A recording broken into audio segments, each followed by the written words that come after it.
Você está na Rádio Educativa FM 106,7. Uma emissora da Prefeitura de Rio Preto.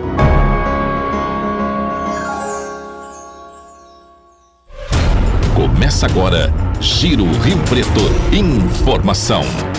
Muito bom dia, Rio Preto. Estamos ao vivo a partir de agora aqui do estúdio da Rádio Educativa FM. São 8 horas, deixa eu ver aqui o horário certinho, para não me enganar, 8 horas e 30 minutos pontualmente. Hoje é quarta-feira, 25 de janeiro de 2017. E você já sabe, nós estamos aqui de segunda a sexta-feira, sempre nesse mesmo horário, trazendo informação e serviço de utilidade pública. Hoje o Giro Rio Preto recebe o secretário de Saúde e vice-prefeito Eleusis Paiva. Ele tem visitado várias unidades para identificar os problemas no atendimento e também vamos falar sobre febre amarela. Ele é nosso convidado hoje da rodada de entrevistas que o Giro está fazendo com os novos secretários de Rio Preto. Nós, aliás, preparamos uma reportagem sobre febre amarela que tem sintomas que podem ser confundidos com outras doenças. Por isso nós vamos nos aprofundar bastante nesse assunto. E claro, não poderia faltar a programação do Festival em Janeiro Teatro para Criança é o Maior Barato. Hoje são 3 apresentações, uma delas em praça pública, para todo mundo participar. Esse é o Giro Rio Preto, que informa a população com serviços que interessam a todos.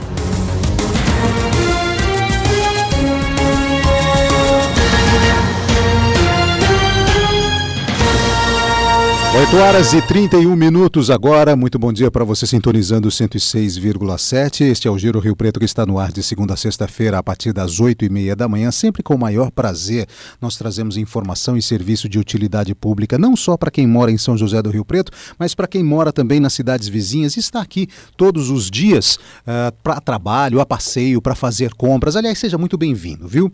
E eu queria dar um bom dia especial aos paulistanos. Na verdade, a todos nós paulistas também, porque afinal de contas, hoje é aniversário da nossa capital, a capital paulista. São Paulo está completando 463 anos, a maior cidade do país. Pois é, então, parabéns a São Paulo, parabéns a todos nós paulistas, parabéns também, principalmente, aos paulistanos que vivem em São José do Rio Preto. Agora, 8h32.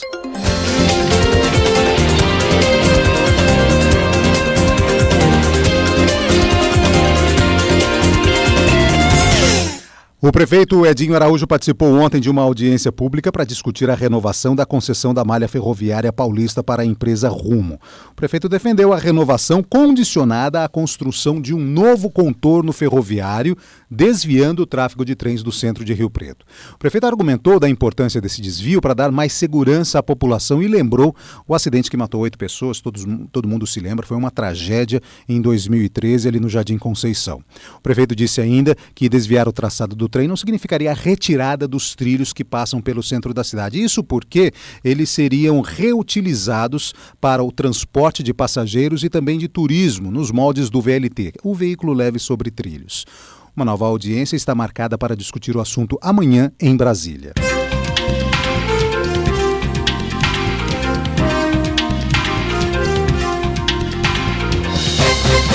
8 horas e 33 minutos agora. A ocupação irregular que acabou virando uma favela na Vila Itália está no foco de trabalho do novo governo.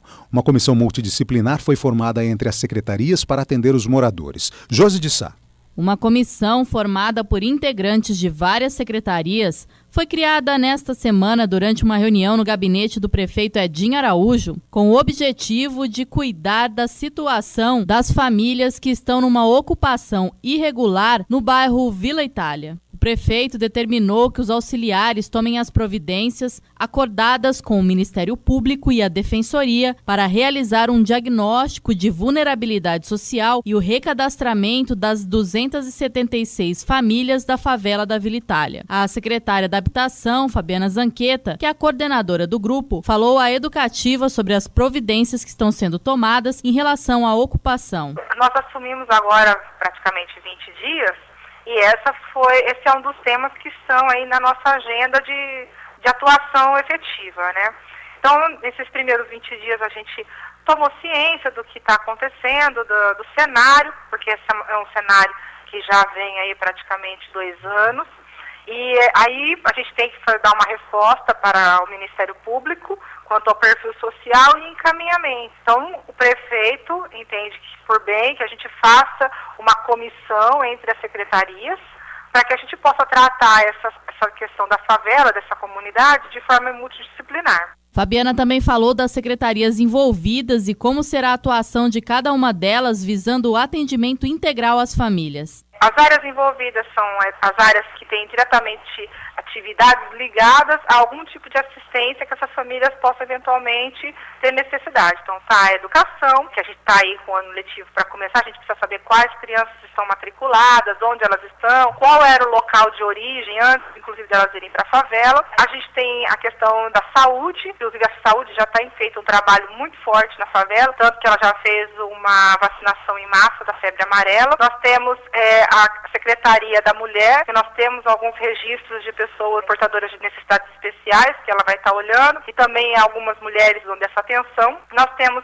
a Secretaria da Habitação, que vai estar olhando, porque essas famílias estão hoje numa moradia que é inadequada. A Guarda Civil, para nos dar apoio e cobertura no sentido de não permitir que essa favela aumente, e também a Secretaria de Emprego e Trabalho, que vai nos ajudar no sentido de mapear, no caso de ter alguma mão de obra que precisa ser qualificada e fazer algum tipo de encaminhamento. Tem social que já está fazendo um trabalho muito forte ali para fazer a identificação das famílias e o enquadramento junto aos CRAS. Essa solução está, então, nas mãos, nesse momento, da Prefeitura e da Defensoria Pública. A Defensoria Pública tem, então, agora a responsabilidade de fazer o chamamento dessas famílias, já que eles têm a lista dos 276 núcleos familiares que foi passado pela organização dos moradores mesmo, eles já passaram essa listagem. Então, a Defensoria Pública vai fazer um chamamento individualizado através de um comunicado personalizado. Então, não adianta uma pessoa que não tiver com esse comunicado em seu nome comparecer nesse chamamento. E aí, a partir daí, a gente vai aplicar um questionário e esse questionário a gente vai ter condição de fazer um perfil social. A secretária de Habitação ressaltou que, apesar de receber todo o atendimento multidisciplinar do município, os moradores da ocupação não terão prioridade na lista de espera dos programas habitacionais. As famílias que estão hoje estão habitando essa comunidade da favela, tanto da Vila Itália quanto do Brejo Alegre, elas não serão priorizadas em programas habitacionais, elas serão assistidas dentro das atribuições do município, porém elas não terão nenhum tipo de prioridade. Elas, eventualmente, as famílias que tiverem condição de serem cadastradas nos programas habitacionais serão devidamente cadastradas e entrarão nessa listagem, eventualmente no sorteio, como outra família que não está na favela. Além do que, nós temos que pensar, principalmente as famílias, os núcleos habitacionais que têm criança, a vulnerabilidade dessas crianças nesses locais. Tanto questão de segurança, porque a maior parte delas está perto da estação da trilha de ferro, tanto com a questão de saúde mesmo, né? Essas crianças não têm uma água adequada, a questão sanitária também é inadequada, então elas estão numa situação de vulnerabilidade muito grande. Então essas famílias precisam entender a responsabilidade que elas têm ao expor os seus filhos nessa condição. Então a gente sabe que a questão econômica é complicada, a gente está acompanhando isso e tem diversas famílias hoje, inclusive, dividindo casa porque sabe que está difícil para pagar um aluguel e muitas dessas famílias estão fazendo o possível e o impossível para se manterem aí com seus aluguéis e pagarem suas contas em dia. A gente sabe dessa necessidade, a gente sabe de tudo isso, respeita essas condições, mas a opção da favela não é a melhor opção e também, indo para a favela, não será, então, priorizado em programas habitacionais. Em encontro na Prefeitura, representantes de moradores da favela da Vila Itália se comprometeram a formar uma comissão de negociação para fazer a interlocução com a comissão da Prefeitura. Josdi Sá, para a Rádio Educativa FM. 8h39 agora. Hoje, nesta quarta-feira, dia 25 de janeiro, nós estamos recebendo aqui no estúdio o vice-prefeito e secretário de Saúde de Rio Preto, Eleusis Paiva. Ele é nosso convidado hoje na rodada de entrevistas que o Giro Rio Preto está fazendo com os secretários que assumiram o governo junto com o prefeito Edinho Araújo. Secretário, vice-prefeito, muito bom dia. Obrigado pela presença do senhor aqui, viu? Bom dia, é um prazer enorme estar tendo a oportunidade de estar vindo na Rádio Educativa e poder poder falar com vocês que estão nos assistindo. Bom, só para dar um currículo breve do senhor aqui para os nossos ouvintes, o Dr. Eleusis, ele é médico, né, e especialista em medicina nuclear. O senhor é professor da FAMERP ainda? Professor da FAMERP. Professor da FAMERP. Ele foi presidente da seccional da Associação Paulista de Medicina e presidente da Associação Médica Brasileira, além de deputado federal também antes de assumir a vice-prefeitura de São José do Rio Preto. Falta alguma coisa ainda, secretário? No currículo do senhor? Pode complementar. Não, o problema não é currículo, acho que o problema agora é trabalho, né? Nós temos um desafio enorme pela frente em São José do Rio Preto e a nossa equipe está muito motivada. Eu acho que o mais importante é quando a gente tem objetivo e motivação para mudar as coisas. Secretário, a gente acabou de ouvir aí uma reportagem falando sobre o problema ali na Vila Itália. São quase 300 famílias que estão instaladas lá hoje, vivendo em condições precárias. E o senhor esteve lá também, né? Como secretário de saúde, como vice-prefeito, né? Exatamente. Existe uma preocupação do governo Edinho e também principalmente também da Secretaria de Saúde com a população vulnerável, né? Nós temos uma população vulnerável que não é pequena em São José do Rio Preto e estamos vivendo aí um período, né? Estamos aí na porta, né, de talvez mais uma nova epidemia de dengue, o que tem levado a gente a uma série de cuidados para tentar evitar que isso ocorra, mas é um fato real. E estamos vivendo situação da febre amarela. Na realidade, Rio Preto não altera nada do que já tinha. É que poucas pessoas, por exemplo, sabiam que Rio Preto já era área de risco. As pessoas, do ponto de vista sanitário, quando qualquer pessoa se deslocava para o município de Rio Preto, ela era orientada a ser vacinada. E agora tivemos a morte, né, de 5 macacos, me parece que mais 3 recentemente, se bem que é importante para quem está nos assistindo, que até o dia de hoje, nenhuma dessas mortes foi comprovada que teria relacionado à febre amarela, né? Uma só necrópsia que ficou pronto, com todas as tipagens possíveis, nós já podemos afirmar que não é. O restante, nós ainda estamos aí em necrópsia, em todas as tipagens possíveis de exame para poder afastar. De qualquer maneira, nós estamos pecando pelo excesso, pelo exagero. Nós estamos tomando todas as condutas como se fossem, até para não sermos surpreendidos, como nós vimos, por exemplo, o que já está ocorrendo no estado de Minas Gerais. Secretário, eu gostaria de aprofundar bastante sobre esse assunto da febre amarela, mas ali na Vila Itália, que o senhor disse que o senhor teve lá, existe esse risco, o senhor falou de epidemia de dengue lá, existe... A epidemia de dengue tem risco na cidade de Rio Preto. Mas lá também, claro, imagino que seja grande, na cidade, né? de Rio Preto como um todo, né? Estou falando da Vila Itália porque ela tem uma proximidade com uma mata, né? Ah, sim. Tá? Então nós temos aí risco de epidemia, não é numa região de Rio Preto, nós temos risco de epidemia na cidade de Rio Preto. Nós temos aí nos últimos 2 anos uma média aproximadamente, isso daí confirmado, de mais de 20 mil casos de dengue, que a gente tem isso confirmado, a gente supõe, né, que isso daí é o que foi confirmado com o exame. Você imagina o que não foi confirmado com o exame. E teria talvez dentro desse ciclo, esse ano, o maior risco de epidemia, né, porque isso daí é um ciclo que vai existindo. Isso por causa da chuva que esse ano tem sido mais intensa do que no ano anterior, por exemplo? Não só por causa da chuva, porque como funciona, para quem está nos assistindo. Na realidade, a dengue, nós estamos pensando muito no vetor, que é o mosquito, o Aedes. O Aedes, aqueles óvulozinhos do Aedes, ele tem uma resistência muito grande. Ou a gente faz a lição de casa para evitar o ciclo, ou ele sobrevive no período da seca, e quando ele toma novamente contato com a umidade, com a água, ele exacerba e ele vem à tona. Então, na realidade, esse ciclo dele, provavelmente, esse ano seria a maior quantidade que nós teríamos. E se a gente não focar em cima do mosquito, nós não vamos terminar a doença, né? Então nós estamos começando a fazer uma lição de casa. O que nós resolvemos fazer, entendeu? Primeiro, ter o que a gente tem de melhor de especialista para ver como que nós mostramos uma estratégia para poder vencer. Eu coloco uma coisa muito clara para todo mundo, que não é possível, na década de 40, década de 40. Nós tivemos aí uma equipe no Brasil que era chamada Equipe da Febre Amarela, que na realidade nada mais fazia essa equipe de combater o mesmo vetor, que é o mosquito Aedes aegypti, que também é o mosquito que é o vetor da febre amarela. Por isso nós temos sempre preocupação com a febre amarela, né? E na década de 40 nós demos conta disso, na década de 50 nós tínhamos praticamente retirado. Então não é possível, com toda a tecnologia que a gente tem, com os meios de comunicação que a gente tem, 50 anos depois a gente não dê conta. 70 anos já. 70 anos depois a gente não dê conta. Então o que eu entendo? Eu acho que isso é uma responsabilidade do poder público, mas também da sociedade. O que nós fomos procurar? Em Rio Preto nós temos um médico, o Dr. Maurício. O Maurício é um médico que a FAMERP trouxe há pouco tempo, vindo da Universidade Federal de Minas Gerais. É um dos maiores virologistas do Brasil. Ele recentemente agora assumiu a Sociedade Brasileira de Virologia.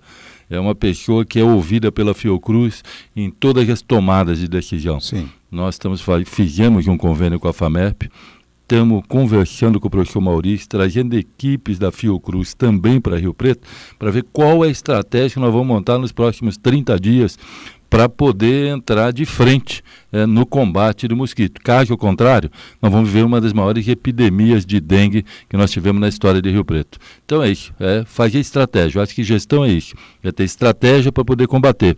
Inclusive vendo e já entrando em contato com algumas propostas alternativas. Nós estamos analisando que 2 propostas da Fiocruz, alternativas que nós não utilizamos em Rio Preto, também ouvindo uma proposta que também alternativa feita em Piracicaba, com o Instituto Oeste de Queiroz, a faculdade, sobre mosquito transgênico. Então nós estamos tentando montar toda uma estratégia para poder não deixar, mais uma vez, a população de Rio Preto vulnerável. Mas isso é uma ação de todos. A gente tem consciência que essa é uma responsabilidade do Poder Executivo, mas também da sociedade, senão nós não vamos conseguir vencer essa batalha. Secretário, o senhor tem visitado o senhor assumiu a semana passada, né? Não é isso? Uhum. Oficialmente a Secretaria de Saúde, e o senhor tem visitado algumas unidades aí, inclusive o Centro Pró-Saúde também, para identificar problemas, ouvir as pessoas que estão sendo atendidas, para ouvir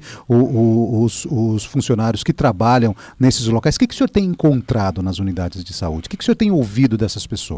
Olha, nós montamos aí dentro da equipe de trabalho, eu estou montando a seguinte situação. Primeiro, eu abri mão, né, das minhas atividades momentaneamente, pelo menos como médico.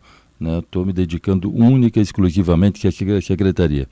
Brinco, eu estou de plantão 24 horas por dia. Né? Médico sempre está de plantão, né? Estamos de plantão 24 horas por dia na Secretaria de Saúde.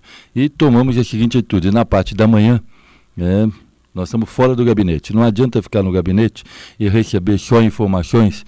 Eu acho que como médico eu sempre tenho essa linha de trabalho. Assim, tem que ver o paciente, tem que ver o que está acontecendo. Tocar ali, né? Então, de manhã cedo nós estamos visitando, né, todas as unidades que nós temos de saúde em Rio Preto, seja UBS, UPA, Complexo Pós-Saúde, Hospital da Mulher, conhecendo o aparelho de saúde que nós temos em Rio Preto. E eu acho que a melhor forma de conhecer não é receber as chefias, né, no gabinete e estar ouvindo o comentário. Até nós recebemos. Período da tarde nós estamos fazendo isso, mas de manhã cedo nós estamos indo em loco. Ontem, por exemplo, eu estive na UBS do Solo Sagrado em Vila Maior. E nós vamos direto para a população. Antes de entrar, nós vamos para a população e perguntamos como que está o atendimento aqui. Quais são as críticas, quais são as sugestões. E começamos a ouvir, né? Começamos a ouvir, né? Equipe anotando tudo. Depois nós vamos conhecer a realidade dos funcionários e dos profissionais de saúde, né? Até porque também, sem esses profissionais motivados, é impossível nós estarmos melhorando a assistência. Então estamos tentando fazer, e é isso que eu coloquei para o prefeito, pedir pelo menos uns 90 dias para poder conhecer toda a estrutura de saúde de Rio Preto, conhecer aonde estão os gargalos e os pontos mais críticos e propor solução para cada um desses pontos para tentar avançar. O que eu sempre falo, e aí não é nenhuma crítica ao gestor que vinha, é que eu acredito que todas as pessoas que passaram pela secretaria tentaram fazer o melhor de si. Mas nós temos problemas, isso é real? Quem está nos assistindo, por exemplo, com um problema aonde a gente vai em Rio Preto, nós estamos ouvindo isso. Nós temos filas enormes na saúde, principalmente na atenção especializada. Porque ter uma ideia, ortopedista em Rio Preto. Nós temos uma fila de aproximadamente 9.000 consultas. Isso é por falta de especialistas? Isso tem vários diagnósticos para a gente fazer. Então vamos voltar, vamos falar de especialista. Nós estamos falando de atenção básica, das unidades básicas de saúde. Temos 27 unidades básicas de saúde, assim funciona a atenção básica de Rio Preto, com várias equipes de saúde da família, nessas unidades de saúde da família, nessas unidades básicas de saúde, com uma cobertura aproximadamente de 60% da população via as unidades básicas de saúde. Temos também as UPAs, que é a unidade de pronto atendimento, fazendo a porta da urgência e emergência para o sistema, e nós temos atenção especializada. Pergunta que as pessoas fazem, olha, está faltando especialista e por isso nós temos essas filas enormes? Parcialmente verdade. Parcialmente verdade. Nós temos falta de especialista na rede. Mas nós temos um outro problema que antecede esse. Qual o outro problema que antecede? A atenção básica de saúde tem que ter resolutividade. Para quem está nos assistindo, eu estou chamando de UBS, mas é para você que está nos assistindo e falar, eu estou indo no postinho. E quando eu estou indo no postinho e estou encontrando o médico no postinho, esse médico, e aí não é só o médico, a equipe tem que ter um mínimo de resolutividade. Eu não posso ter ali naquele local só uma área de encaminhamento. Eu não posso chegar, olha, dor no joelho, encaminhado ao ortopedista, dor nas costas, encaminhado ao reumatologista. Nós temos que ter um mínimo de resolutividade no local, até para ver até onde a gente pode ir, até onde é possível resolver. Não é toda dor lombar, dor lombar que eu falo dor nas costas, não é toda dor lombar que é uma hérnia de disco. Sim. Não é verdade? Então, claro. Nós temos contratura muscular, nós temos uma série de coisas. Então, se eu melhorar a resolutividade na atenção básica, eu devo diminuir meus números de encaminhamento e eu devo diminuir o estrangulamento que eu estou tendo na atenção especializada. Agora, há casos que tem que ir para a atenção especializada, com certeza. E esses casos nós temos que resolver. Mas faltam especialistas? Nós temos em algumas especialidades, nós temos falta de especialistas e já estamos começando a conversar com a rede. Nós vamos trabalhar em 2 pontos. Um primeiro ponto, e nós estamos levando, primeiro com esse diagnóstico para estar levando ao prefeito, é conhecer a demanda reprimida que nós temos, que é uma demanda natural do dia a dia. Conhecer a demanda reprimida. E aí estamos listando aí 10 a 15 especialidades que teríamos aí uma demanda reprimida importante e talvez trabalhando com um sistema de mutirão que não vai resolver o problema de Rio Preto, mas momentaneamente a gente consegue ter uma solução importante com essa demanda reprimida. Melhorando a atenção básica para tentar diminuir dia a dia a demanda que a gente tem na área especializada e aonde realmente tiver estrangulamento de especialista, nós estamos contratando novos profissionais. Agora, até a área de atendimento da atenção especializada também é passível de crítica.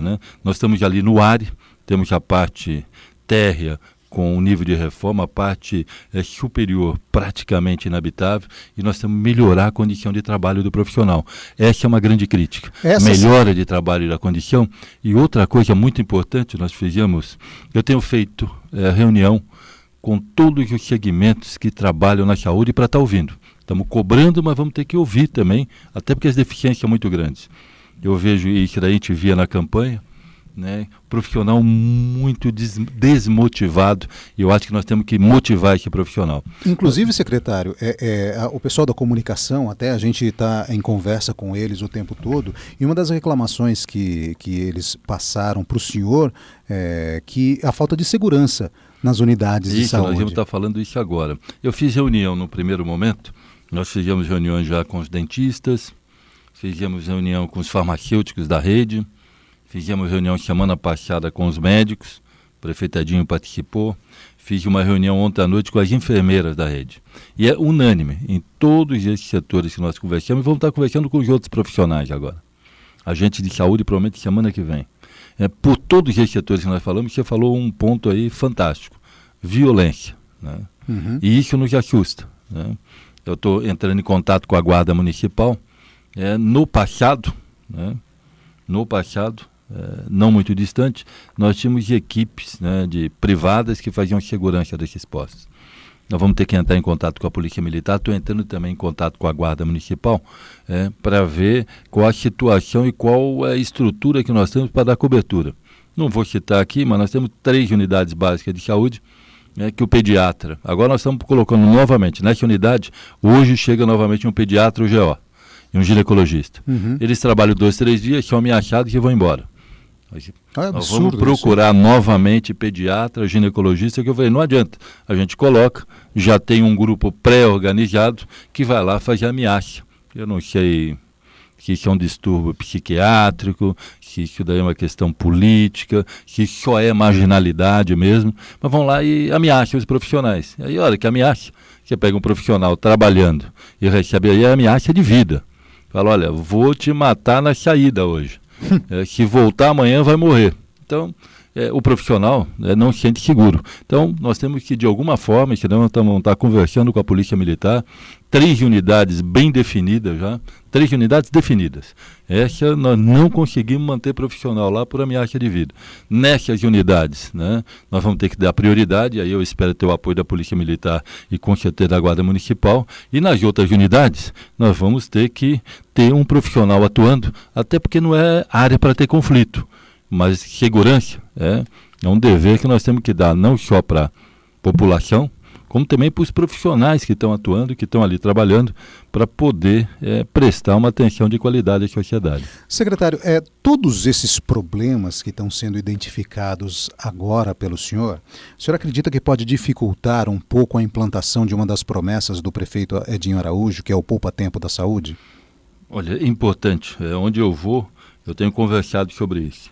Durante a campanha, nós usamos uma forma de comunicação com a sociedade e que eu, até que sou o idealizador dessa palavra poupa-tempo na saúde, que eu tinha recentemente precisado de renovar uma carteira de motorista e eu utilizei o poupa-tempo. Até então eu não conhecia o poupa-tempo. É fantástico. Eu utilizei o poupa-tempo e eu fiquei impressionado, com a resolutividade do poupa-tempo, com a eficiência daquele aparelho público. E infelizmente... A atenção do pessoal que trabalha lá é realmente fantástico. E infelizmente o que a gente vê normalmente do poder público não é isso. Infelizmente, deveria ser. Eficiência, competência, resolutividade. Simpatia. Infelizmente não é o que nós vemos no poder público. E eu, na campanha, um dia que a equipe estava reunida, eu falei, olha, nós temos que colocar esse padrão de qualidade, esse padrão de resolução. A população tem que ir num aparelho público e sentir que aquele aparelho está aberto para resolver o problema e não para criar um novo problema na vida da pessoa. E é isso que nós estamos fazendo. Para fazer isso, o que eu entendo? Primeiro é o que nós estamos conversando aqui. Nós temos que ter diagnóstico, que vai desde o que nós estamos conversando da violência, da possibilidade de resolver o problema das pessoas. Eu acho que esse padrão de qualidade é algo que nós vamos conquistando dia a dia.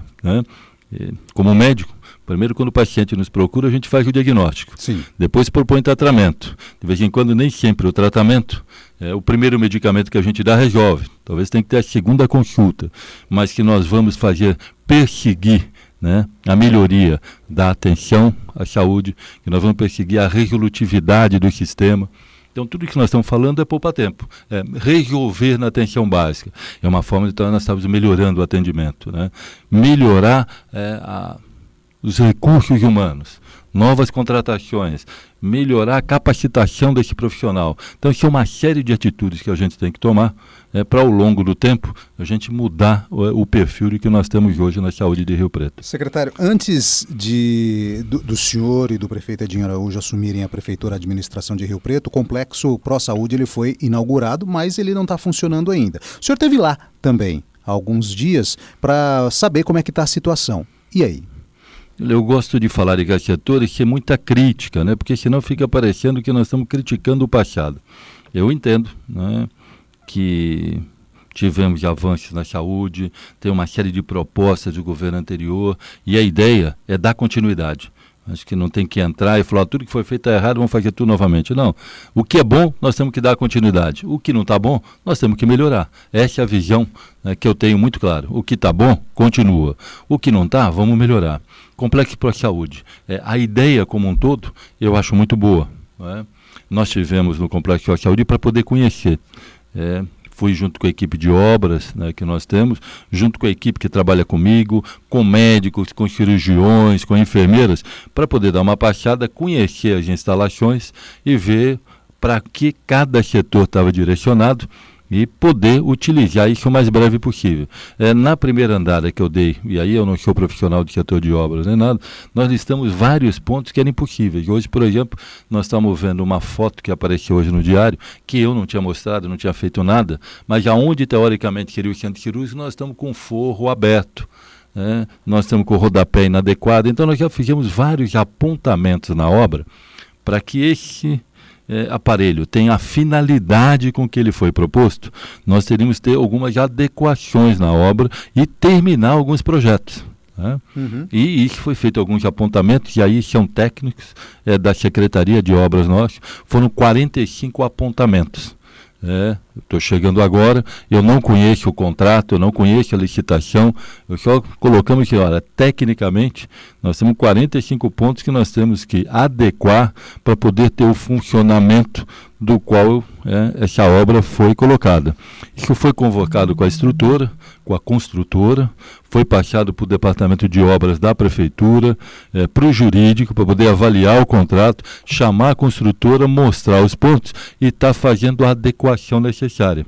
Existem 2 pontos ainda que eu estou pedindo uma avaliação mais aprofundada sobre o setor de imagem, para poder a gente ver se aquela área realmente permite fazer aquilo que foi idealizado ou não. O senhor está querendo dizer por causa da linha do trem que passa atrás, da Avenida Filadélfia que é na frente, que pode atrapalhar, por exemplo, os exames de ressonância, é isso? Exato. Nós estamos trabalhando, o ressonância trabalha com campo magnético. Trabalha com campo magnético. A quantidade que nós vamos ter metálica de aço passando a 20 metros da onde é idealizada a chave de ressonância é muito grande. Nós estamos passando aí com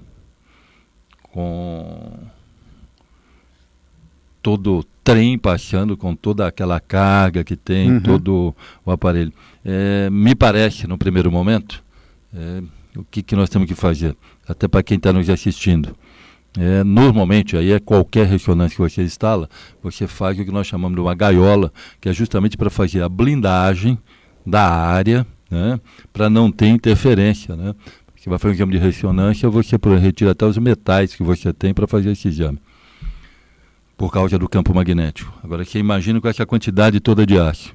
O problema que nós estamos analisando é o seguinte: qual é o tipo de gaiola que nós temos que fazer para não sofrer interferência? Porque talvez o custo que a gente tem que fazer dessa blindagem é quase o custo de uma obra, novamente. Nós temos que fazer um bunker para poder cortar isso daí. Então, o que eu fiz? Eu estou pedindo tecnicamente para algumas empresas estarem fazendo essa análise, para ver se ali o custo que a gente vai ter para fazer a blindagem da área, para poder comportar esse aparelho naquele local, se o custo nos acaba inviabilizando.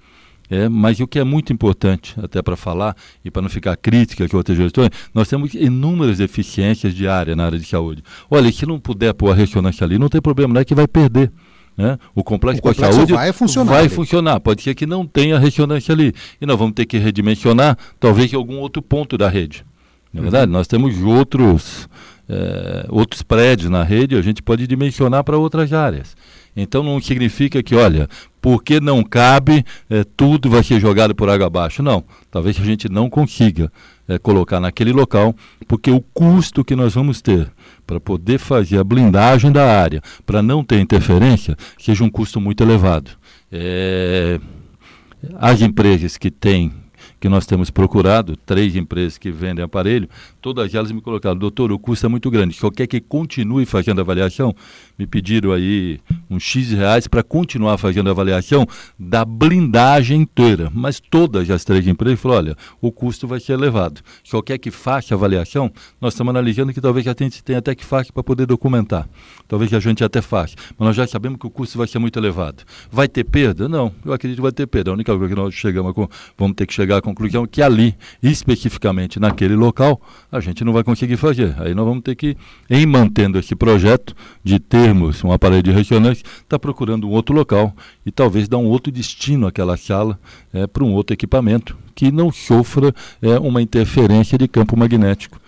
do caso de uma ressonância. Secretário, eu tenho certeza que o senhor vai chegar à conclusão correta para resolver todos esses problemas aí. Mas eu gostaria de pedir para o senhor ficar mais um pouquinho aqui com a gente, para a gente falar sobre febre amarela, especificamente no próximo bloco. A gente vai fazer uma pausa agora e continua a nossa entrevista então com o secretário de Saúde de Rio Preto e vice-prefeito Eleusis Paiva, como eu disse, para falar sobre febre amarela. O Giro Rio Preto volta em instantes.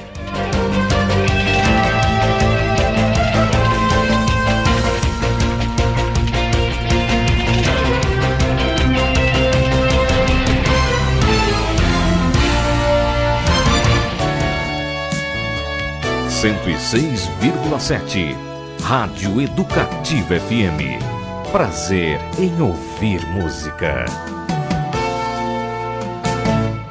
O Ministério da Cultura apresenta o 13º Festival. Em janeiro, Teatro para Criança é o maior barato. De 20 a 29 de janeiro, espetáculos teatrais para toda a família e atividades formativas. Confira toda a programação no site festivaldejaneiro2017.com.br. Ingressos à venda na Play Ingressos. Informações 33550282. Parceria Prefeitura Municipal de São José do Rio Preto, por meio da Secretaria de Cultura. Realização Companhia Fábrica de Sonhos e Governo Federal. Giro Rio Preto. Informação de qualidade de segunda a sexta-feira, a partir das 8h30 da manhã, aqui na Educativa FM. Um passo à frente e você não está... Acompanhe o projeto Mangrove aqui na Educativa FM. Mangue Beat, rap, reggae, funk, soul, samba, afrobeat e brasilidades. O programa vai ao ar toda quarta-feira, a partir das 11 da noite, com reprise na sexta-feira no mesmo horário. Mangrove. Educativa FM. 9h06 agora, estamos de volta com o Giro Rio Preto desta quarta-feira aqui na Rádio Educativa FM. Nós estamos recebendo aqui hoje o secretário municipal de saúde e vice-prefeito Eleusis Paiva, está falando sobre a secretaria, o trabalho dele frente à Secretaria de Saúde, desde quando ele assumiu a semana passada a pasta. Secretário, o senhor assumiu aí em meio a toda um problema que se tem com medo de, não sei se a gente pode dizer, um medo de uma epidemia, uma nova epidemia de febre amarela. Existe isso mesmo? Existe esse problema? É possível que isso aconteça?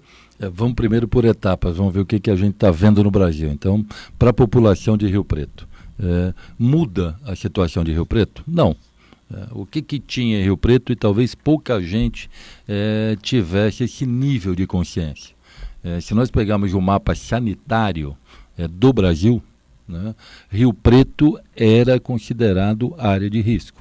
Pouca gente sabe disso, talvez você que está nos ouvindo não soubesse disso.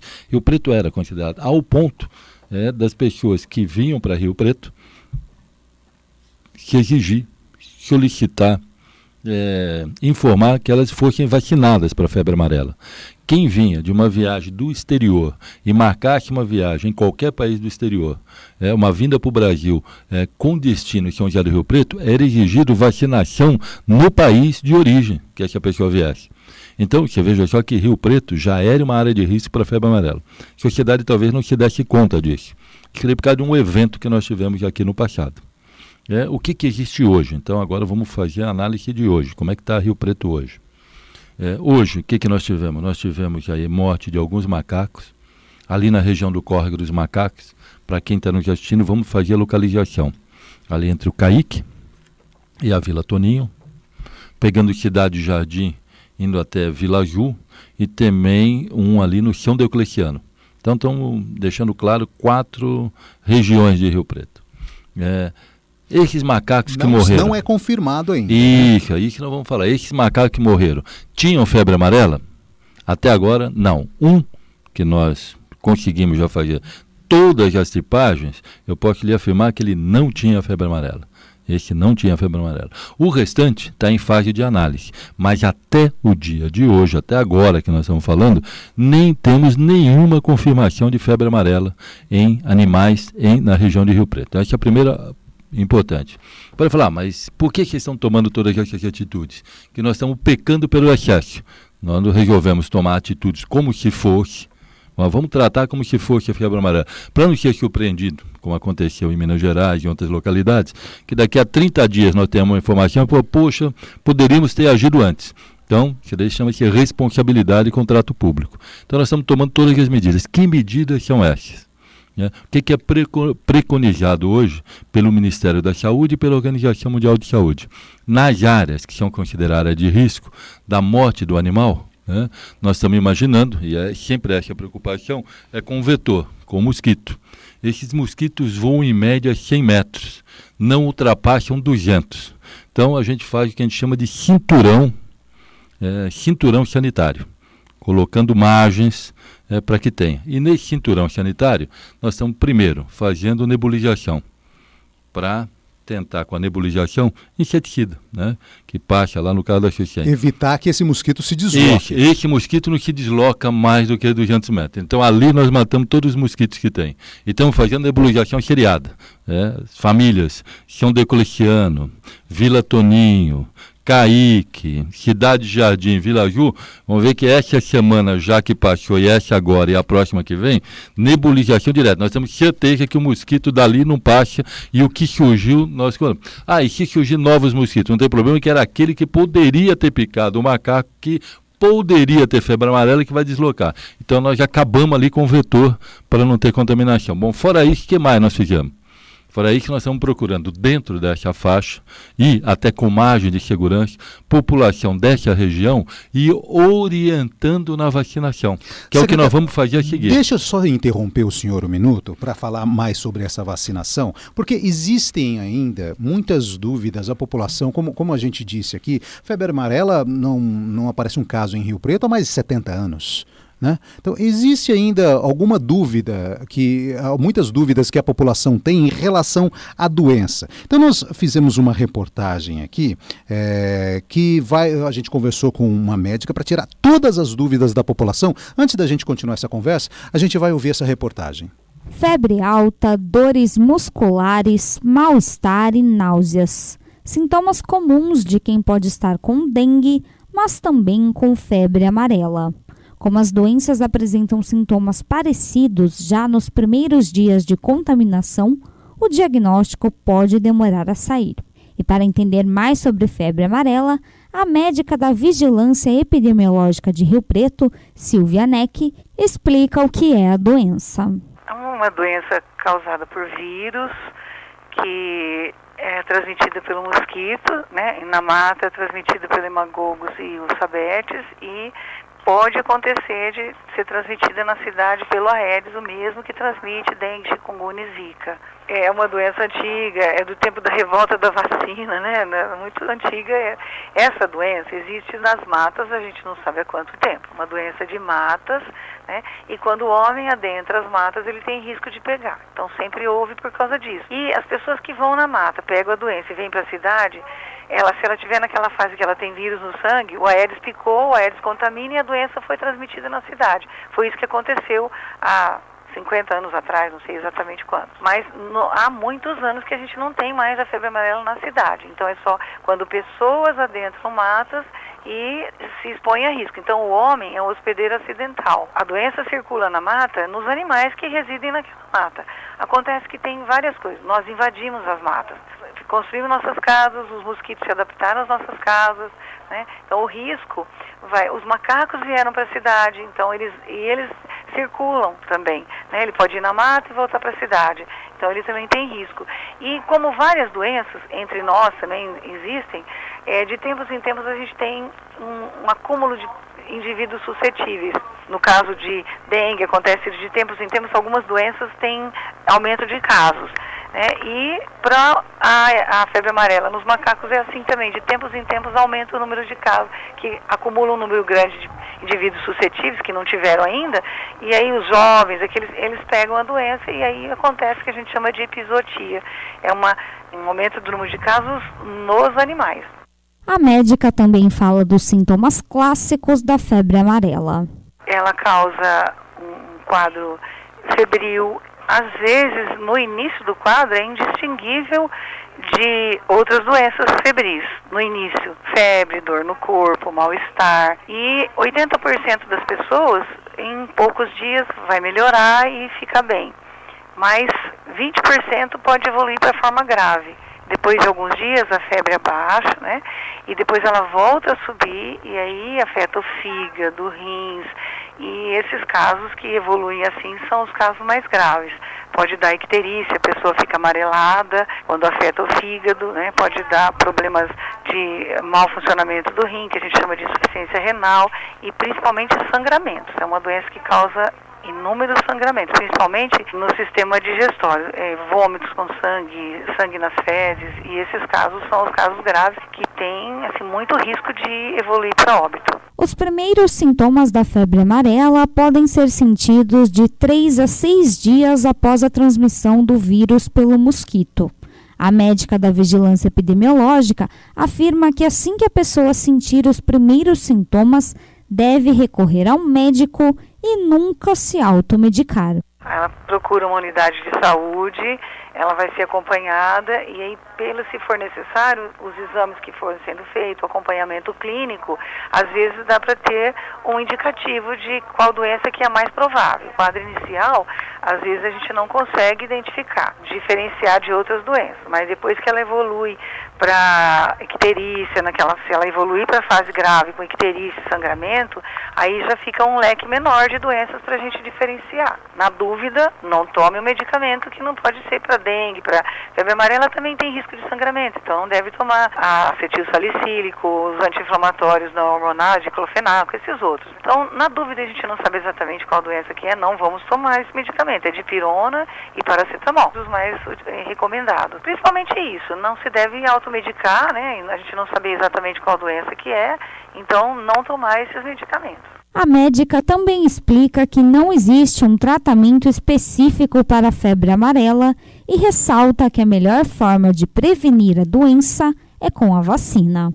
O tratamento é mais de suporte, e como ser a dengue, né? Assim, ela não dá um quadro de perda de líquido como a dengue tão rápida, né? Mas se a pessoa, você trata o quadro febril de início, depois se ela apresentar a forma grave, ela é internada e é o tratamento de suporte, repor os volumes se ela perder sangue, na verdade é tratamento de suporte, não há um medicamento específico para tratar a febre amarela. Essa vacina é a mais importante, é muito eficaz, né? Ela está disponível há muitos anos na rede pública e privada, né? É uma vacina boa, então a prevenção principal é a vacina. Essa vacina é feita de vírus vivos atenuados, ela é muito segura, mas tem que ter cuidados. E, aliás, toda vacina tem as suas indicações e contraindicações. A médica explica quem não pode tomar a vacina da febre amarela. Grávidas não devem tomar.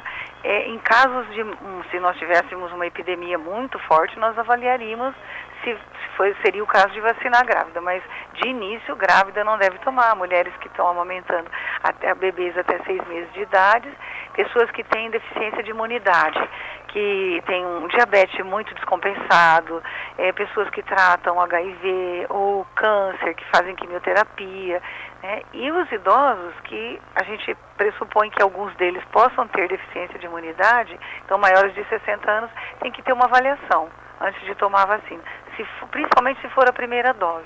As doses seguintes já têm um risco muito menor. A vacina da febre amarela é de 2 doses. O Ministério da Saúde recomenda que a dose de reforço deve ser aplicada 10 anos após a primeira dose. Em Rio Preto, todas as unidades de saúde aplicam gratuitamente a vacina.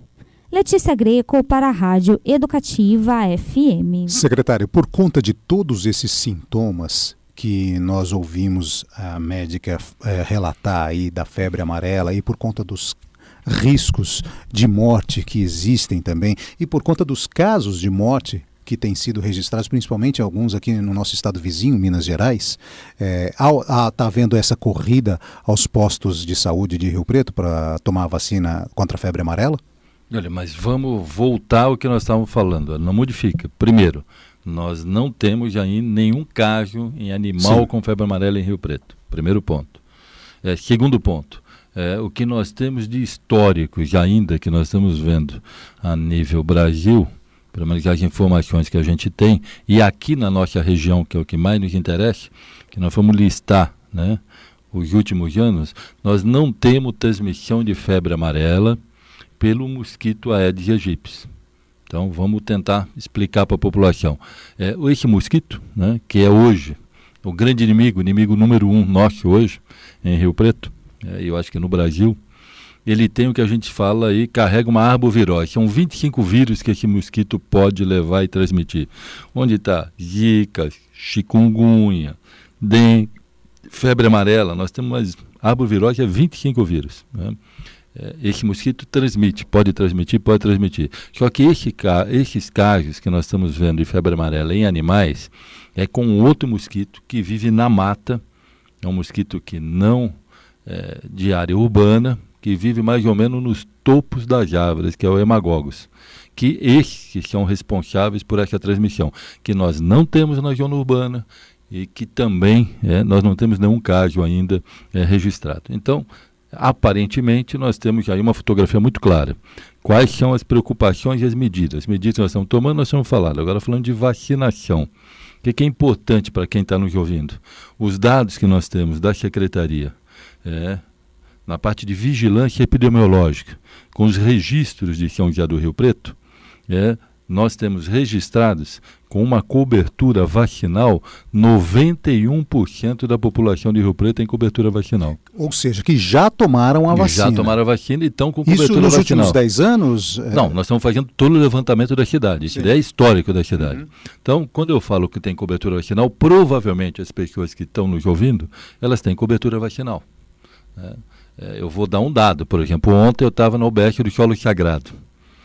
Olha, pouco erro, mas quase metade do que nós tínhamos lá de gente para ser atendida era vacina. Comecei a falar com a população, separa, fila da vacina para esse lado. E começamos a falar. As pessoas que estavam com carteirinha, estavam aí com a nossa assessoria de imprensa, praticamente 80%, 90% da fila, com carteirinha, nós checamos e já tinha cobertura vacinal. Então não preciso. O que a gente considera cobertura vacinal? Existe um conflito, mas estamos usando aí o que está hoje, colocando o Ministério da Saúde. Pessoas que tenham recebido a primeira dose, e depois da primeira dose existe uma janela de 10 anos. Durante esses 10 anos você tem cobertura. E pessoas que já tenham tomado a segunda dose. Mas eu tomei a segunda dose em 2003. 2 doses, já está para a vida inteira. Mas tomei a segunda dose em 2010. Cobertura a vida inteira. Então, quem já tomou 2 doses, já está com cobertura. Quem tomou uma dose, mas está na janela de 10 anos, nós tivemos aí um mutirão muito grande em Rio Preto em 2008, em que nós tivemos 165 pessoas vacinadas em Rio Preto. A gente lembrar, lá em 2008 também houve uma situação parecida. Então, esse grupo, que são 165 mil pessoas, estão com cobertura até 2018. Então, também não tem a necessidade de estar procurando. Porque essa corrida existe, primeiro, por causa da informação não correta. Segundo, com o medo de acabar a vacina. Mas essa vacina pode acabar. Nós reunimos com a Secretaria no dia de ontem, anteontem. Nós tivemos com o técnico do Ministério da Saúde, da Secretaria de Estado da Saúde. E a primeira pergunta que eu fiz é a seguinte: eu preciso de ter essa informação correta e não pode ter falha. Vamos ter vacina para quem houver necessidade? Garantia da Secretaria, não vai faltar vacina. Essa foi a garantia que a Secretaria de Estado da Saúde. Então não há necessidade dessa corrida que está havendo. E a grande preocupação nossa, o que é? É achar esses 9%. Esses 9% que eu quero ter intenção. Então, se eu estou falando para quem está ouvindo o programa, dá uma olhada na cobertura. Olha, vê se não tomou. Primeiro, 2 doses. Se tomou 2 doses, está vacinada a vida inteira. Secretário, eu vou fazer uma consulta particular aqui, então. Pois não. Que eu acredito que pode ser a dúvida de muita gente também. Uhum. Eu me lembro que uma vez eu viajei para o exterior, tomei uma vacina contra a febre amarela. Perfeito. Mas isso foi há mais de 10 anos. E não me lembro se tomei a segunda dose. Não sei aonde está a minha carteirinha de vacinação. O que essas pessoas, como eu, devem fazer? Olha, quem tomou há mais de 10 anos tem que tomar a segunda dose. existe, na realidade, nós nem estamos pautando, a Organização Mundial de Saúde acha mas eu não me lembro se eu tomei uma segunda dose. Se não se lembra, tem que tomar. Agora, o que nós estamos fazendo é o seguinte, nós estamos cadastrando essas pessoas e levantando um cadastro que a gente tem na prefeitura e tentando passar para as unidades básicas que constem a vacinação. Em 2008, foi feito um cadastro. Nós estamos tentando disponibilizar esse cadastro para a rede, até para quem não tem atestado, a gente checar na rede que essa pessoa não está vacinada e não tem cobertura.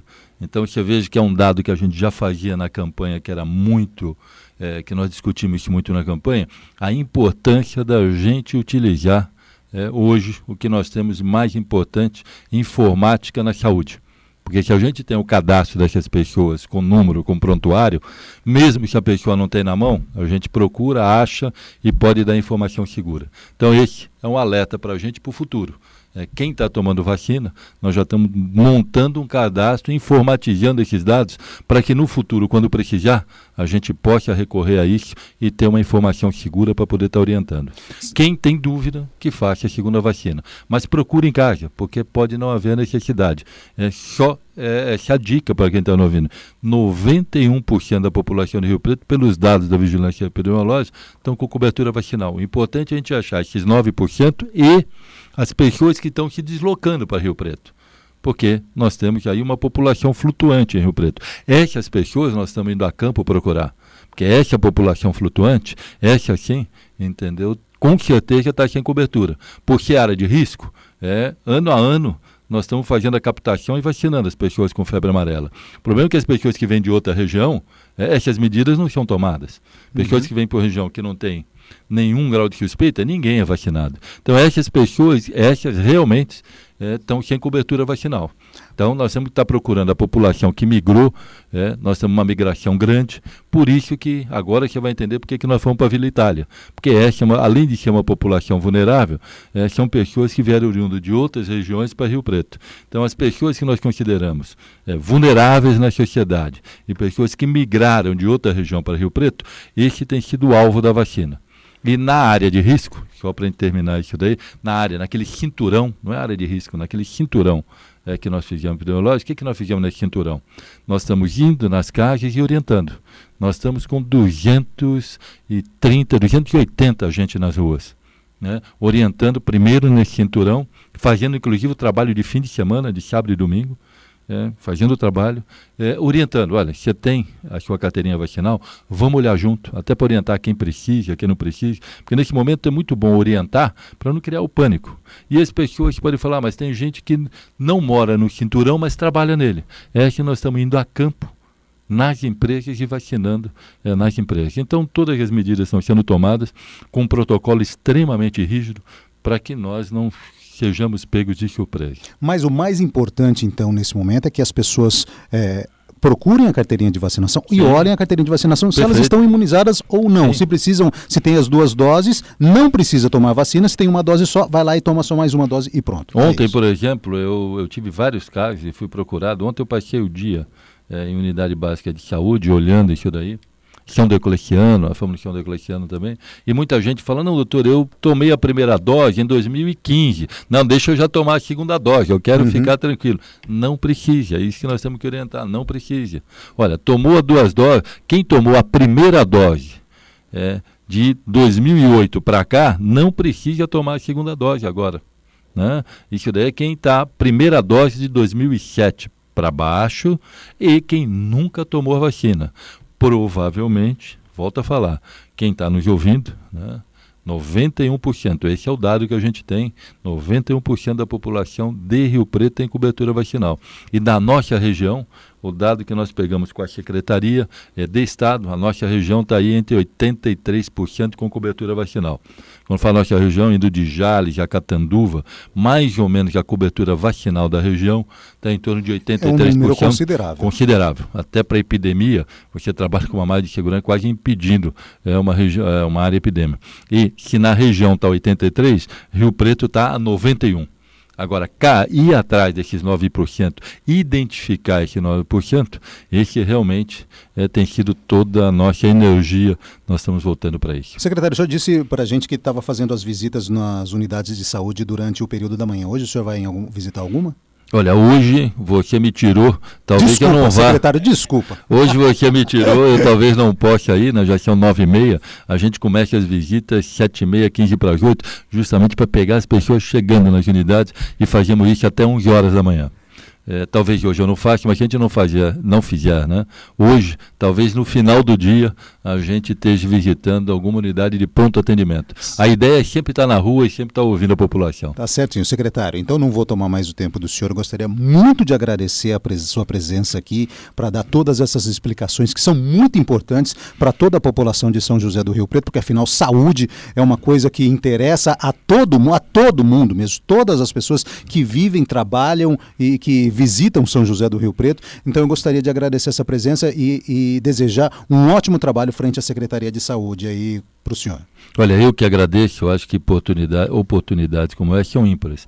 É a oportunidade que a gente tem de levar informação correta para as pessoas, principalmente no momento em onde estão diversas incertezas, inseguranças, principalmente em relação à febre amarela. Quem tiver dúvida, né, na prefeitura nós temos a nossa ouvidoria, procure a gente da ouvidoria, nós estamos com todas as equipes montadas. Hoje nós vamos estar provavelmente no início do período noturno, né, com pulverização nessa região que nós falamos. Orientamos as pessoas, quando virem o carro, né, pulverizando, não fechem as janelas, ao contrário, abra as janelas, deixe entrar, né, o inseticida, justamente para que, se houver algum mosquito, a gente conseguir debelar, principalmente, primeiramente nessa região que nós estamos falando do cinturão. E eu não tenho dúvida, com o apoio de todos, eu acho que essa é uma guerra que não é só do setor público. É uma guerra da sociedade. Se cada um fizer a sua parte, eu não tenho dúvida que nós sairemos vitoriosos. Só para orientar a população exatamente, hoje essa nebulização vai ser feita a partir das 9h30 da noite, das 7h30 da noite até as 9 horas, no CAIC, na Vila Toninho e no São Diocleciano. Então, como o secretário acabou de dizer, abram as portas, abram as janelas, deixe esse inseticida entrar, para que a gente possa evitar ao máximo a proliferação do mosquito que transmite todos esses 25 vírus que o senhor citou aí, e alguns gravíssimos como a febre amarela, a dengue, zika, chikungunya e enfim, tudo isso aí. Secretário, mais uma vez muito obrigado, os microfones da Rádio Educativa estão sempre ligados para o senhor e para a sua equipe, para que a gente possa divulgar todo esse trabalho que eu tenho certeza que o senhor vai fazer muito bem frente à Secretaria de Saúde. Obrigado mais uma vez e bom trabalho. Eu que agradeço, um bom dia a todos. Bom dia então. Bom, vamos dar sequência então ao Giro Rio Preto. Obrigado, secretário, vamos dar sequência ao Giro Rio Preto, porque agora são exatamente 9h31. A gente vai fazer uma rápida pausa e volta para falar da previsão do tempo para hoje e também da programação do Festival em Janeiro Teatro para Criança é o Maior Barato. Tem 3 apresentações e uma delas a céu aberto. O Giro Rio Preto é isso, é saúde, é cultura, informação, serviço de utilidade pública.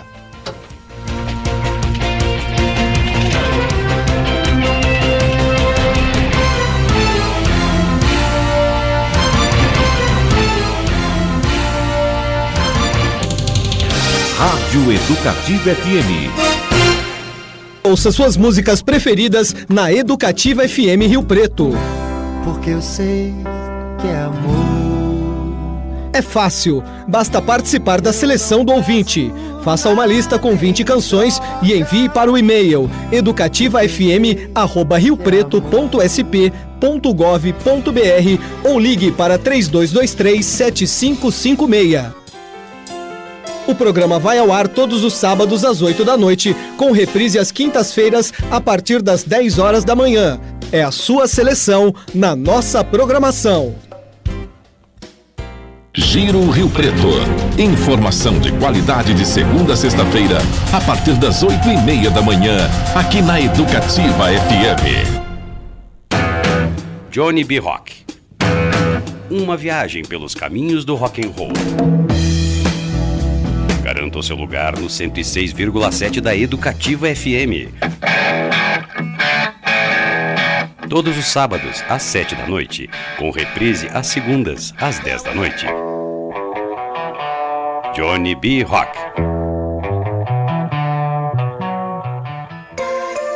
106,7 Educativa FM. Qualidade e variedade para você ficar com a gente o dia inteiro. 9h33 agora, estamos alongando um pouquinho o Giro Rio Preto hoje, afinal de contas, um assunto muito importante aí que é saúde. A gente estava discutindo com o secretário e vice-prefeito Eleusis Paiva aí, algo que interessa à população. Afinal de contas, esse é o principal objetivo do Giro Rio Preto, é trazer informação à população. 9h34 agora, o quadro Salada Paulista, que desde 1997 está no saguão da Prefeitura de Rio Preto, vai passar pela sua primeira restauração em 20 anos. A obra de arte foi levada para o Centro Cultural da UD Jorge Simão, onde vão ser feitos os reparos. O Salada Paulista será recuperado pelo restaurador Carlos Eduardo Bach. O coordenador de teatros e museus da Secretaria de Cultura, Romildo Santana, disse que o quadro vai passar por reparos na moldura e retirada da foligem acumulada durante esses 20 anos. A previsão é que o quadro volte em até 10 dias para o saguão da Prefeitura. Tempo e temperatura. Quarta-feira começou com chuva bem fininha em Rio Preto e céu carregado. A previsão diz que o sol aparece por mais tempo hoje, mas que as condições de chuva continuam durante o dia e a noite também. A máxima subiu mais um pouco e deve atingir os 32 graus nesta quarta-feira. 9h35 agora, vamos falar de cultura. O ano começou movimentado para quem gosta de teatro em Rio Preto. Tem o festival em janeiro, Teatro para Criança é o Maior Barato, que está rolando, e a gente fala da programação daqui a pouquinho. Mas, por enquanto, a gente vai falar do Janeiro Brasileiro da Comédia, é o segundo festival do mês, que começa amanhã. E tem outro em fevereiro também, é a Mostra Cênica 2017. A Josi de Sá vai falar sobre ela. A programação da Mostra Cênica 2017, Resistências, que será realizada entre os dias 8 e 12 de fevereiro pela Companhia de Teatro Cia Cênica, foi divulgada nesta semana. Ao todo, a mostra contará com 22 produções teatrais, incluindo performances e cenas curtas, além de atividades formativas, como oficinas, workshops e rodas de conversa, além de um bar cultural, divididos em 7 espaços diferentes de apresentação. Dialogando diretamente com o momento atual da sociedade, o evento enfoca o teatro como resistência, em sua temática ou estética, meios de existência e manutenção de grupos e coletivos, ou ainda como formas de criação, produção e difusão. O diretor da Cia Cênica, Fagner Rodrigues, fala mais sobre as atrações da mostra. Na verdade, a mostra, o grande destaque dela por si já é reunir 22 espetáculos de diversos recortes e temáticas numa mostra só. Então, com a temática de resistência, a gente conseguiu trazer espetáculos com formatos diferentes e que chegam e dialogam com o público e que questionam, acima de tudo, os momentos que a gente está vivendo. As formas que o artista encontra para questionar tanta coisa urgente. Então nós temos aí espetáculos, desde espetáculos somente com idosos, com elenco de idosos que trabalham com teatro físico. Nós temos espetáculo de Espírito Santo, que é Nelson Rodrigues, com batucada, com samba. Nós temos espetáculo de Belo Horizonte, que chama Memórias de Quintal, que vem resgatando a tradição de contar histórias. Então é um panorama geral. E espetáculos de Rio Preto também, com uma diversidade enorme. Então nesses 22 espetáculos a gente vai ter um recorte mesmo do que está sendo produzido no país. E além das oficinas culturais, das oficinas e atividades formativas. Nós vamos receber, por exemplo, o Grupo Sobre Evento, que é uma referência de teatro para criança, de pesquisa no país, e que vem com um espetáculo só e também com uma atividade formativa com teatro de objetos. O diretor da Cênica fala dos desafios da realização da mostra, que conta com verba do PROAC, mas também buscou parcerias na cidade. A mostra está exigindo muito empenho, muita dedicação. A gente está muito agradecido pela parceria que a gente encontrou na cidade, dos próprios artistas, dos voluntários, a parceria da Prefeitura Municipal por meio da Secretaria Municipal de Cultura, do SESC, do SESI, do Cursinho Alternativo. Então é um festival que está sendo construído a muitas mãos, ajuda de muita gente, com muita mão mesmo, com muito cuidado, mas com muito empenho. Então a gente está preparando para receber o artista e o público com muito respeito. Nós tínhamos um orçamento de R$50 mil, que é o projeto do PROAC, que foi aprovado. E aí a gente sentiu uma necessidade de urgência devido ao número de inscritos, foram mais de 277 inscritos do país todo. A curadoria teve esse olhar de ampliar. E aí nós fomos atrás de parceiros. Então foi nesse momento de pensar na possibilidade de aumentar que surgiram aí a tentativa de superar os problemas financeiros. E eles estão sendo superados por meio dessas parcerias. É lógico que é um festival e ele está na sua segunda edição e é a primeira vez que a gente abre para o Brasil todo. Então a gente também está aprendendo, mas a meta agora é receber bem o artista e o público. E a gente está muito surpreso com a empolgação das pessoas mesmo em ajudar o festival. Por exemplo, nós abrimos possibilidade de voluntariado, porque muitos grupos vão ficar o festival todo aqui na cidade. E a gente precisa recebê-los muito bem e transportá-los aqui na cidade. Então, nós recebemos uma inscrição, um grande número de inscritos para voluntariar, que estão à disposição da mostra. Então, a gente aí já percebe que a cidade, ela quer receber muito bem, ela quer ajudar a organizar esses festivais. E é assim que a gente está construindo a mostra cênica, de forma colaborativa. Porque se fosse só a gente não iria conseguir. Mas com a ajuda de todo mundo, dos parceiros, a gente já percebeu a vocação da mostra como um recorte mesmo de teatro que vai além do palco. E esse diálogo e convivência entre público, plateia e organização, a gente vê que isso já vai ser forte.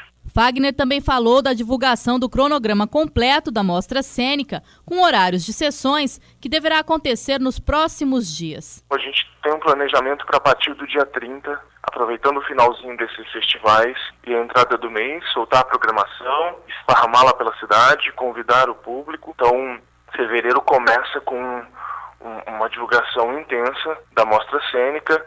Os ingressos eles vão ser distribuídos sempre uma hora antes, nos locais de apresentação, serão 7 pontos. Então, só chegar uma hora. E as oficinas e atividades formativas, a inscrição ela vai acontecer também um pouquinho antes, uma hora antes das atividades, no próprio espaço. E, então, a gente já deixa o convite para todo mundo acompanhar, assim que a programação for divulgada, fazer a sua lista aí, porque serão 22 espetáculos em 5 dias, uma maratona teatral. Confira a lista de atrações selecionadas para a Mostra Cênica 2017 no Facebook da Cia Cênica. A grade completa deverá ser divulgada na próxima semana.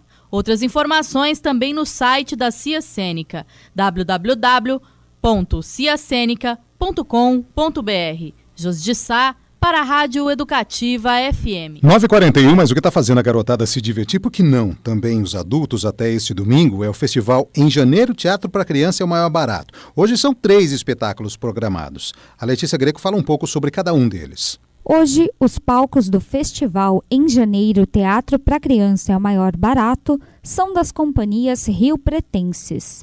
Às 3h da tarde, o grupo Mononírico apresenta o espetáculo Cuca Caduca, em cartaz desde outubro de 2015.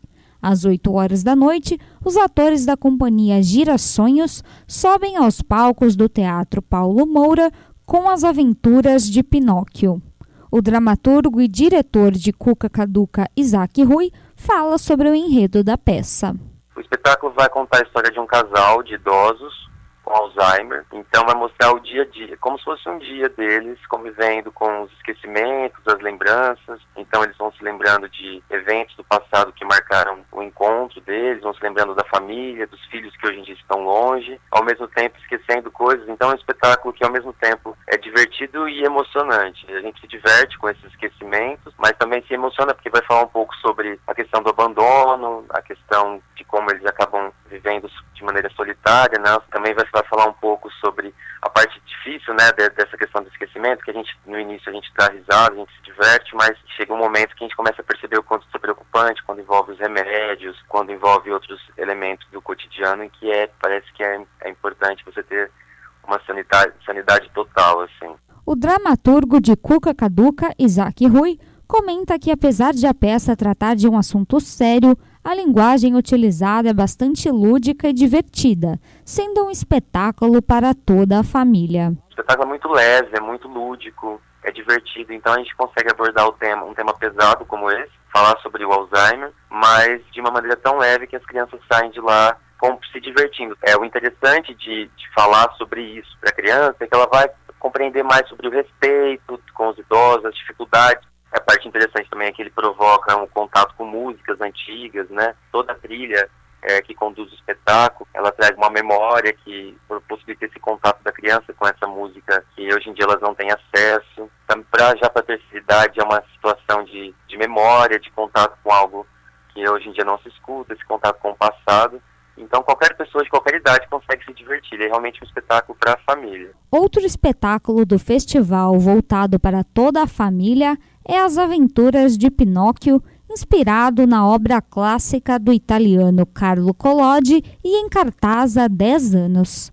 Isaac Rui, que também é ator da peça, comenta que a montagem tem como diferencial o uso de máscaras e bonecos. Bom, é a história clássica do Pinóquio, mas é uma adaptação da Tânia Alonso, que também dirige o espetáculo. Ela fez essa adaptação a partir do livro, da obra do Carlo Collodi, do italiano, e não do filme ou de alguma adaptação. Então a adaptação foi feita diretamente da obra original. E vai trabalhar com comédia dell'arte, que é uma especialidade da Tânia Alonso, que trabalha na Companhia Fora do Século de Ribeirão. Então tem máscara de comédia dell'arte, tem bonecos. O Pinóquio mesmo é um boneco de madeira, manipulado o tempo todo por um ator, que é o Nardson Prado, que é o terceiro ator do elenco. Esse espetáculo, assim, ele é bacana para crianças pequenas, principalmente por trabalhar com essas outras linguagens, de máscara, de boneco, ele é extremamente divertido. Mesmo sendo uma história clássica, que todos já conhecem, ela tem alguns elementos que surpreendem a criança, porque, na verdade, ela não conhece a história original do italiano. Os ingressos para o festival em janeiro, Teatro para Criança é o Maior Barato, custam R$ 5,00 para quem tem direito à meia entrada e R$ 10,00 para inteira. Eles podem ser adquiridos no site playingressos.com.br ou diretamente na bilheteria do Teatro Paulo Moura. Letícia Greco para a Rádio Educativa FM. 9h45 agora. Eu disse que são 3 apresentações. Hoje você ouviu aí 2, a terceira será em um espaço aberto para todo mundo assistir. A Letícia Greco também conversou com o pessoal que apresenta a peça Adonde Dormem. Além das atrações pagas, este ano o festival em janeiro Teatro para Criança Maior Barato conta com algumas apresentações gratuitas. Hoje, o público que passar pela Praça Rui Barbosa poderá conferir o espetáculo Adonde Dormem, da companhia O Que Será de Nós.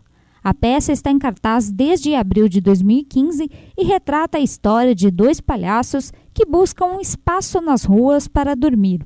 A atriz e produtora Fernanda Miciagia conta que o espetáculo foi produzido para ser apresentado nas ruas. O espetáculo é para lugar público, né? É um espetáculo de rua. É justamente essa ideia de 2 palhaços que não têm um lugar para dormir e estão na praça, nas ruas, procurando, como se fossem andarilhos, mendigos mesmo, que vivem na rua em busca sempre de um lugar para pôr seus colchões para passar a noite. Então, o espetáculo foi feito para ser apresentado na rua e, basicamente, a gente sempre faz apresentações ou na rua mesmo, em praças, calçadão, ou então em espaços alternativos, dentro de escola. Se é dentro de Sesc, como foi a estreia, por exemplo, a gente não fez dentro do palco, a gente fez na área de convivência, então a gente sempre trabalha nesses espaços alternativos e públicos. A atriz Fernanda Miciagia também comenta a importância em se promover o teatro em espaços públicos. Muitas vezes, quando você coloca o teatro num espaço particular ou então dentro de uma sala de espetáculo, tem todo o seu valor e toda a sua importância, mas muitas vezes pessoas que não se sentem inseridas naquilo, ou porque às vezes o espetáculo da sala de espetáculo, às vezes até é de graça, mas a pessoa fica receosa de entrar num teatro, sabe? Porque nunca entrou, porque acha que não tem roupa suficiente para isso. E na rua não, na rua a gente está inserido nesse espaço que eles estão, a gente está ali para usar esse espaço deles e é muito mais aberto, né? Todo mundo está ali e tem um acesso. Então, muitas vezes em apresentações em espaço público, muitas vezes aparecem pessoas que no final do espetáculo chegam e falam pra gente: eu nunca tinha visto um teatro na minha vida. Porque quando a gente insere, essa história de não levar eles até o nosso espaço, é a gente se inserir no espaço deles. Então, é uma espécie de formação de público, é uma forma de inserir e interromper o cotidiano dessas pessoas. A apresentação de Adonde Dormem começa às 5 horas da tarde na Praça Rui Barbosa e é gratuita. Letícia Greco para a Rádio Educativa FM. Muito bem, esse foi o Giro Rio Preto desta quarta-feira, 25 de janeiro de 2017. Muito obrigado pela sua audiência, tá? Eu ainda volto durante a programação musical da Yael Costa, que segue a partir de agora, trazendo mais informação e serviço de utilidade pública para você que vai continuar sintonizando 106,7. A nosso ouvinte, muito obrigado. A gente volta amanhã, a partir das 8h30 da manhã. Mas o Giro Rio Preto é uma produção da equipe de jornalismo da Rádio Educativa, formada por mim, Lúcio Ramos, na apresentação, e as repórteres Letícia Greco e Josi de Sá, trabalhos técnicos de Wilson Sanz e Alex Silva. Uma ótima quarta-feira a todos, até daqui a pouco, tchau!